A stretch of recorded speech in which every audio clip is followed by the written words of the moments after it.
Today I'm talking with Emma Sutcliffe, Project Manager of Australian company EV FireSafe. EV FireSafe enhances safety for emergency responders attending electric vehicle fires through an online hub that provides EV sector data, global case studies, best practice information, and ongoing knowledge sharing. Emma leads EV FireSafe's strategic direction. Her experience as an electrical vehicle charging infrastructure professional and volunteer firefighter inspired this project. Hello, Emma. Morning. How you going? Hey, good to meet you. Or should I say kia ora? Kia ora. Yes. I guess maybe because it's like going through. Maybe just to start off, maybe just explain maybe what an EV fire is. Would that be a Sure. Yeah. So the core of our research has been passenger electric vehicle battery fires. Yeah. So things like we only look at things that connect to charging. So cars like Tesla's Nissan Leaf that are a pure electric vehicle, and then others like a Mitsubishi Outlander that's a plug-in hybrid electric vehicle. We don't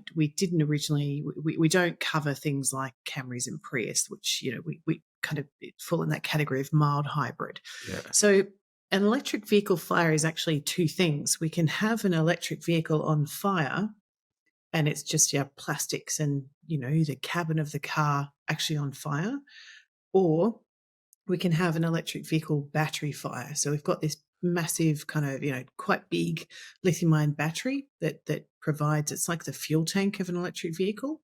And if that catches fire, goes into a process that we call thermal runaway, that's what can take a long time for firefighters to manage.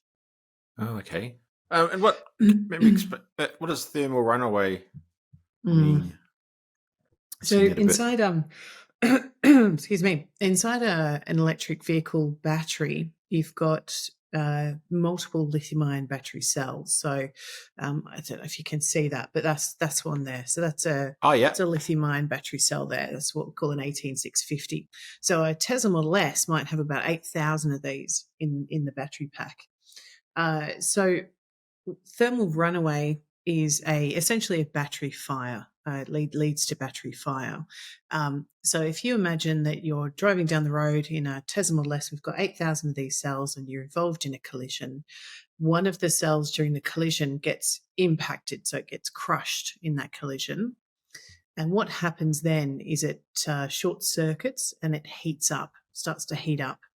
And it can heat up, excuse me, croaky this morning. It can heat up very rapidly.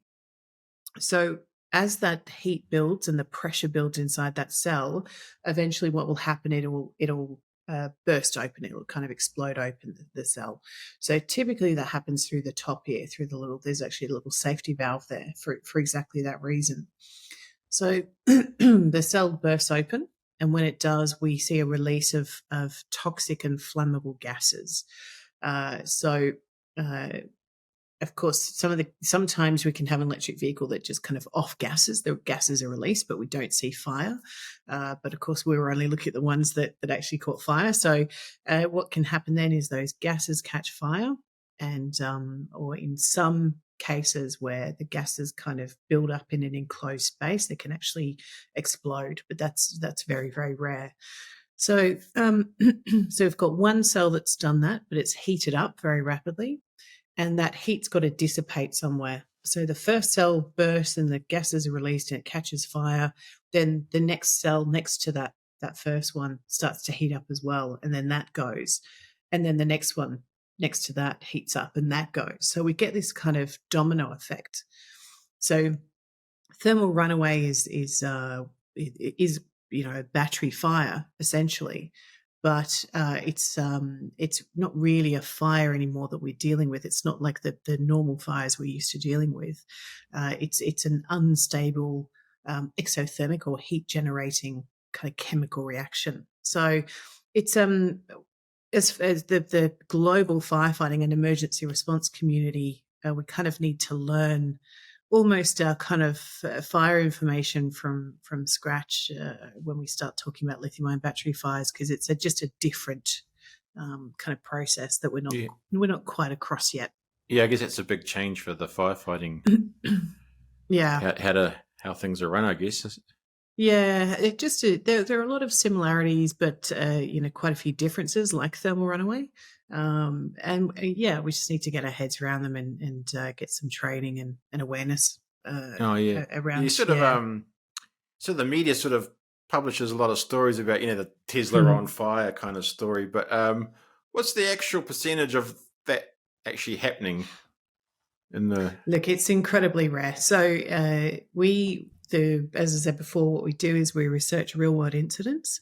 So we look for electric vehicle battery fires, so passenger electric vehicle battery fires. And the first thing we try to do is verify that that battery was involved in fire. It wasn't just plastics burning. And then we put that on our database. So currently, globally, uh, there are, I believe, getting on for about 25 million electric vehicles on the road. And we've been able to verify since 2010 globally, we've been able to verify just under 400 passenger electric vehicle battery fires. Now, our data won't have captured everything because it's quite a wide scope. But these things and passenger cars, passenger electric vehicles are not catching fire all the time. It's still a very rare occurrence. However, as I say to firefighters, if you watch one on Facebook or any social media platform, the algorithm is going to go, oh, that person's interested in electric vehicle battery fires. Let's show them 10 more. And suddenly we get this kind of, excuse me, this kind of impression that these things are incredibly rare. The other thing that we're starting to see, particularly in the last few months, is that you've got a number of people making YouTube or TikTok videos, and because it's a bit of a hot topic, pardon the dad joke there, people are making videos and sharing them online, and they're kind of going a bit viral, and people are making money from scaring everybody else into thinking that these things are going to catch fire all the time. But we don't have an accurate comparison from between electric vehicle battery fires and internal combustion engine vehicle fires. There's just the data is not quite when it's not able to be compared yet. But look, these things are very, very rare, far less likely to catch fire than your internal combustion engine vehicle. Oh yeah, so it's less chance. Relatively, it's less chance than the petrol and diesel. Oh, far less chance. Yeah, you're far Yeah. safer with an electric vehicle from a fire perspective than you are with your petrol or diesel car. Definitely. Yeah, we had that earlier in the year, just sort of down the road, and it was. I think the first was EV Fire, but then it was the petrol car next to it. Its brakes had caught on fire, and then the fire had spread in the And garage. spread. Yeah. Yeah. But That happens quite a lot. Yeah. There was a similar thing in Sydney last year. A Tesla Powerwall, a home burnt down. Had some pretty significant fire damage, and someone saw a Tesla in the driveway and then a Tesla Powerwall and went, this house, these things of, this lithium-ion battery has burnt this house down and killed their cat. And actually, it was nothing to do with either product. It was just they happened to be, in that house. And you guys had a Tesla fire in Auckland a month or so ago now, maybe a couple of months ago, on top of a bridge, and that was obviously kind of widely reported, but actually it was caused by the driver actually having a collision with we believe a concrete roadside barrier, and then after the collision, actually speeding up to 115 kilometers an hour before she stopped. And so, of course, the collision initially had popped tires and that kind of thing. So she's driving at speed on rims, and of course you're going to have a fire. And I don't know the full circumstances of that, but we're very quick to blame the batteries when actually there are usually some other circumstances surrounding these incidents, which is the bit that we do. We drill down into it to verify it. I was the same. I was driving past in the traffic jam, and it was in Auckland. There's a Tesla on the side of the road. I'm like, it's a Tesla! It's a Tesla! Yeah. It's the go-to, isn't it? For something's wrong. It is. Yeah, it is. And it goes to show how rare these things are. That if we see them, even as EV enthusiasts, we're kind of like, oh, what's that? But look, the EV battery fires, as I say, are very rare in road registered electric vehicles, because anything road registered is incredibly sophisticated technology and very, very safe. But we are seeing an emerged problem, I guess, in the light electric vehicle space, so e-bikes, e-scooters, e-skateboards, that kind of thing. So because they're smaller and more of a fast-moving consumer product, the battery cell quality is typically very poor, and the battery management system is very poor. We were with the London Fire Brigade recently, a few weeks ago, and talking to the New York Fire Department as well. So those two cities are seeing an electric bike or an electric scooter catch fire and cause property damage, property loss. We've just had another 4 fatalities pretty much every day now. So I think the other thing that we see when people talk about EVs catch fire all the time is they're thinking about these e-bikes, e-scooters, which are a poor quality battery cell.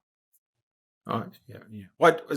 Why do they catch fire then? Is it just the quality of the cell? Is it with e-bikes and e-scooters, you've got 3 factors. You've the reason there's such a kind of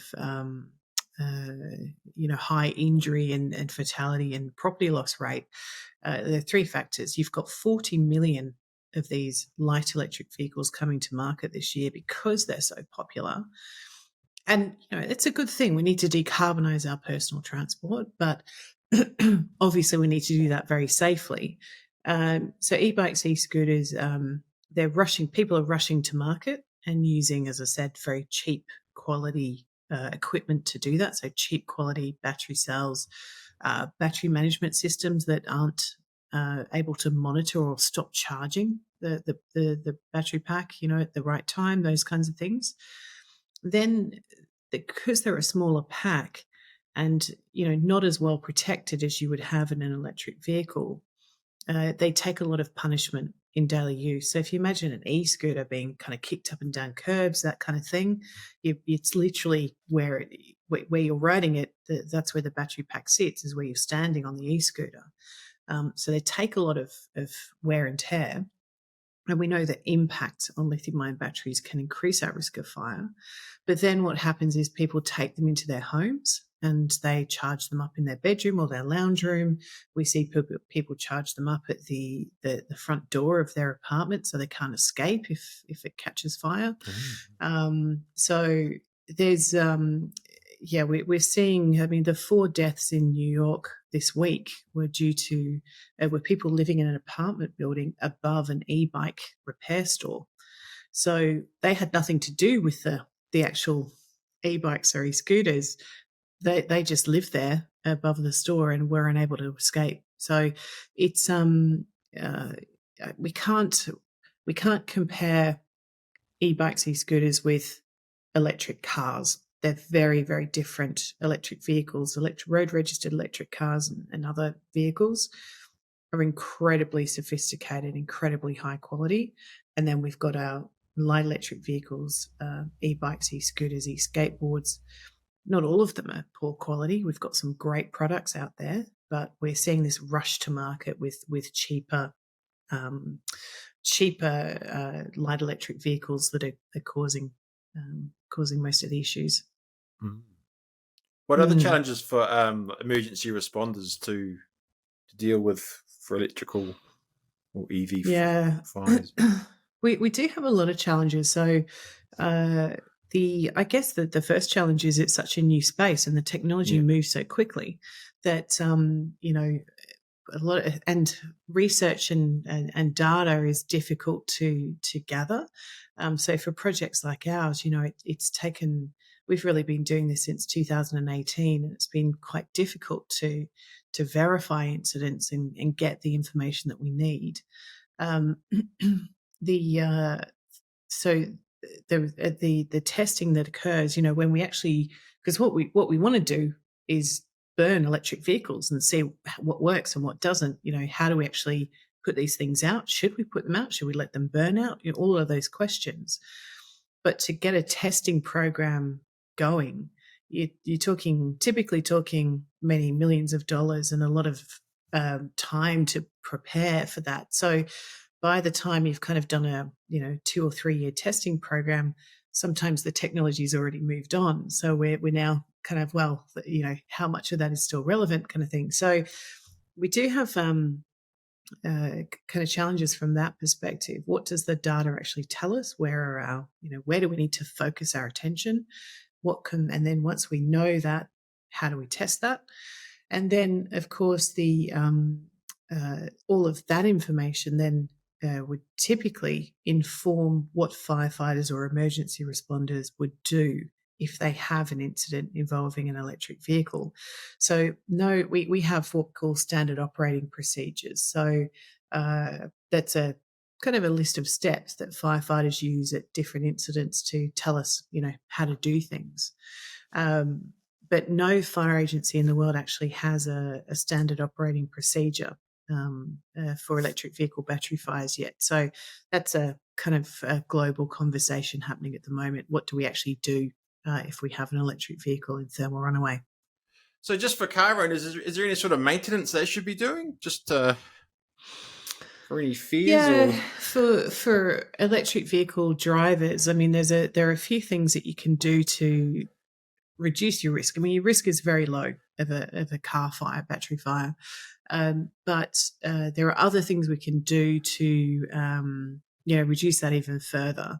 So things like actually buying an RCM TIC charging unit, so a charging unit that has electrical compliance for Australia and New Zealand, installing it to ASNZ 3000, so that's the wiring rules. So having a qualified electrician do that for you.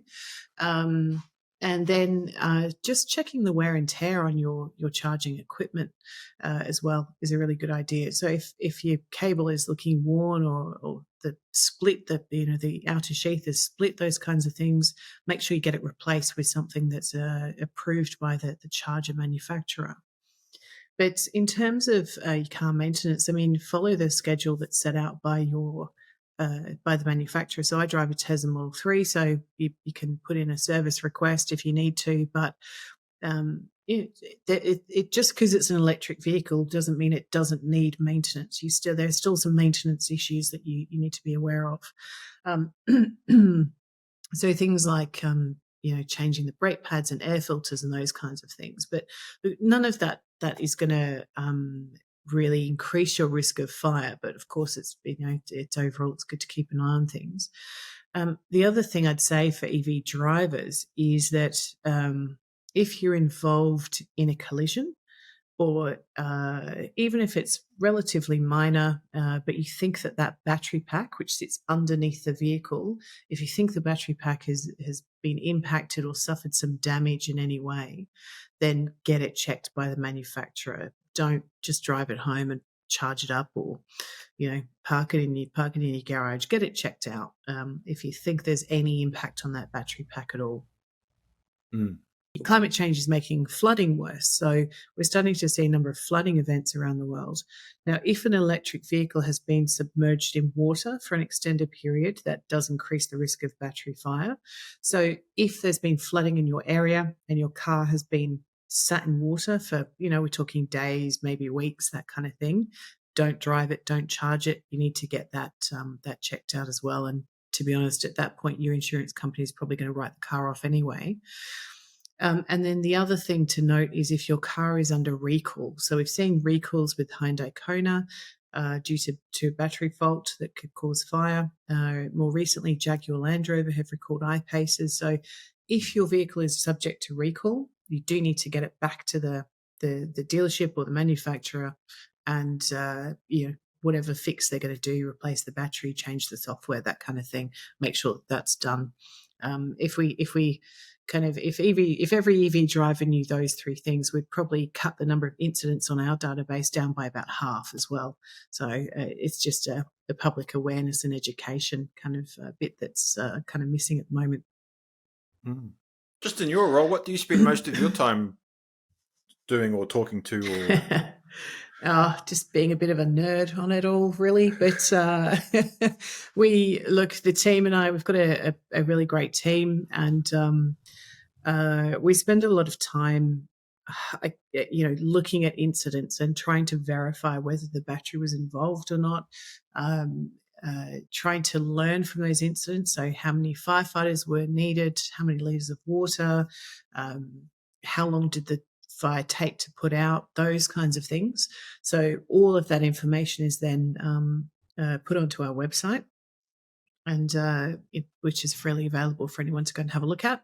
And then every quarter we release a bit of a report, a one-page report where we know that the majority of EV battery fires were caused by the car was involved in a collision, those kinds of things. So that's the core of what we do.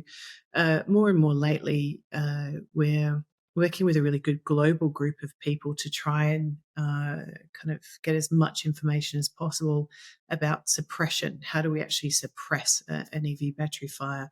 What do we have to do? Can we let it burn out? Should we try to cool the battery? Those kinds of things. So, but then this week, as I say, I was visiting Canberra in the ACT to go look at the Southern Hemisphere's very first electric fire truck, which was really cool. And we also went to look at some vehicles in a salvage yard, so electric vehicles that have been involved in collisions, and have a look at the collision patterns and what's kind of commonly being seen, and how salvage yards could store electric vehicles a little safer. So we kind of do a big range of things. Yeah. Yeah, I thought of that. Yeah.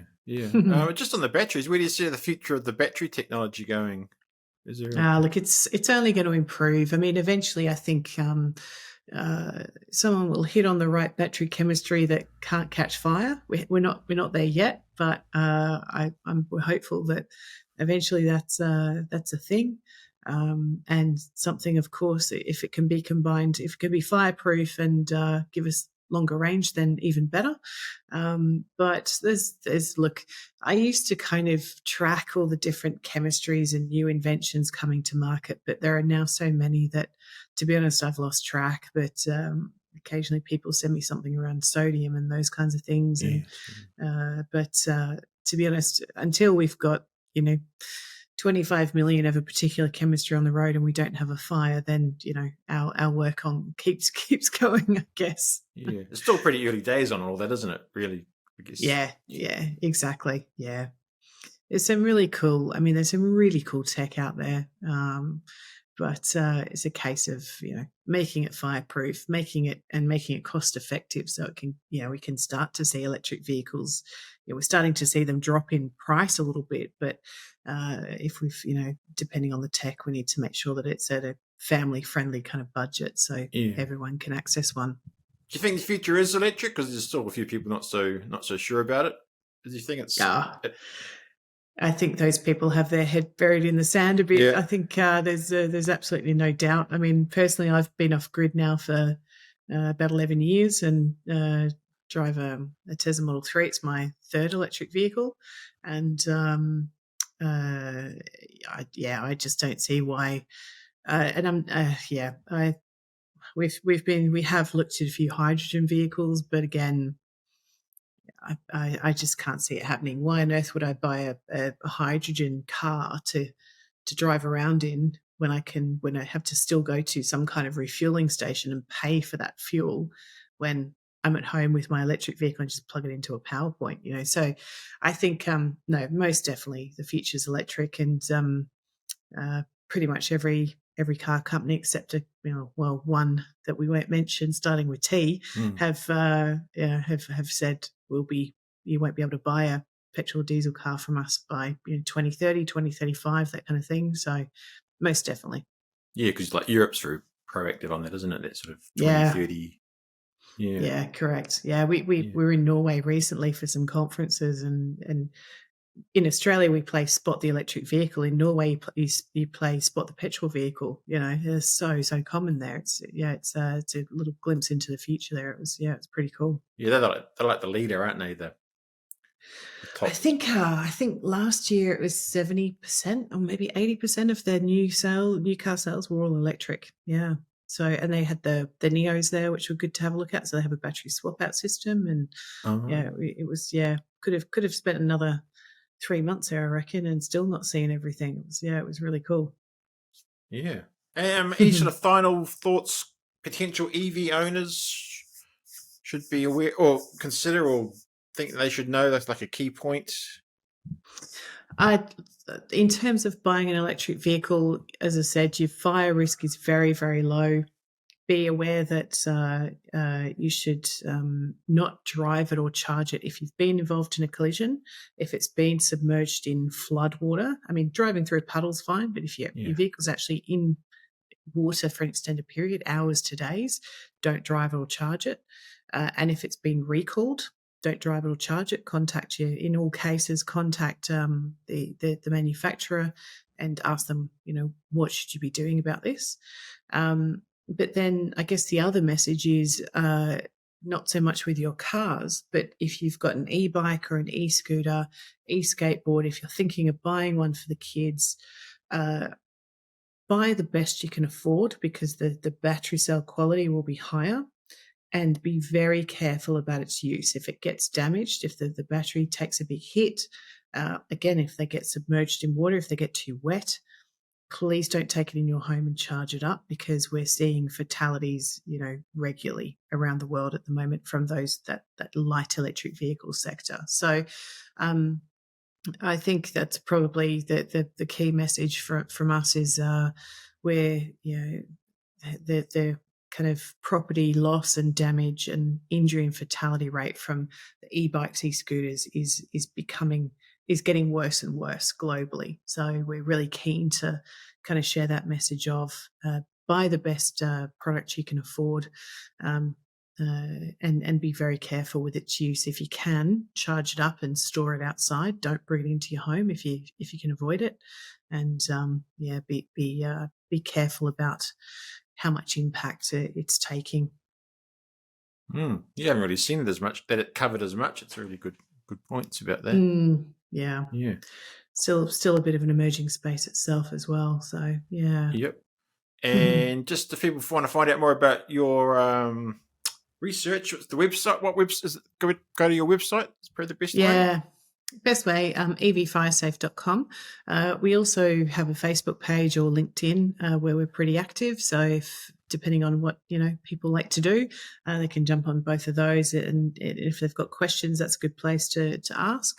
But otherwise, the website, particularly for emergency responders, if you're an emergency responder, our website is designed to make everything quite simple for emergency responders, particularly firefighters. And of course, I'm also a firefighter, and half our team are firefighters. So we're trying to make it as easy as possible. Take these really kind of complex kind of ideas and kind of the scientific terms, and make them nice and easy for firefighters to understand. So the website's the best spot for that. Yeah, there's a lot of info there, but it all flows very well once we've got that. Yeah, good. Go to yeah, the that next was step. Yeah, that was the idea. Just give everyone a bit of a chunk and then move to the next bit. Yeah. That's it. Yeah, cool. Oh, that's good. Okay, then Emma, thanks for your time. Pleasure. That's great. Thank you very much for having me. No worries. Thank you. Thanks for watching that video. Here's another video which I hope will also be of interest. And if you're thinking about it, a subscribe to the channel would be great.